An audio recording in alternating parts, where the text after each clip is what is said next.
Au départ, il y a une liste de 1000 mots, puis ensuite la liste se rétrécit pour en avoir plus que 150 qui vont rentrer dans la nouvelle édition. Et il faut une sacrée intuition pour sentir ce que seront les mots de l'année. Alors pour 2021, vous trouverez tout un florilège de mots du registre du médical. Coronavirus, comorbidité, hydroalcoolique, respirateur, test PCR. Vous trouverez aussi confinement, mais pas déconfinement. Pourquoi? La réponse du linguiste qui a dirigé l'équipe éditoriale. Confinement est un mot ancien qui se dit d'ailleurs des forçats et seulement en médecine depuis les années 1970. Et soudain, on a créé déconfinement qui n'est pas dans les dictionnaires.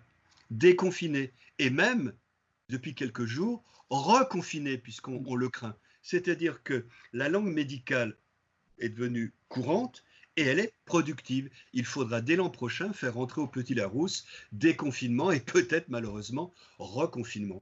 Covid, que ce soit au masculin ou au féminin, ne fait pas son entrée dans le Larousse 2021. En revanche, il y a toute une série de mots qui ont à voir avec l'environnement. Biorecyclage, déconsommation, frugalisme, mais aussi coolitude, des mots reflets de l'époque. Black bloc, dégagisme, gréviculture sont dans le Petit Larousse illustré 2021. Et puis il y a aussi remontada. Pour deux raisons. La première évidente, le mot est connu de tous les amateurs de football. Mais aussi parce que j'ai l'impression que le vocabulaire français est en pleine remontada. Le dictionnaire, pour moi, est un sismographe. Il décrit l'usage, mais il décrit surtout les signes avant-coureurs. Ça vous surprendra, mais il y a aussi des mots anglais, comme box, votre accès à Internet et à la télévision. Pourquoi? Eh bien parce qu'il n'y a pas mieux que box et que c'est dans le langage courant, donc c'est dans le Petit Larousse illustré.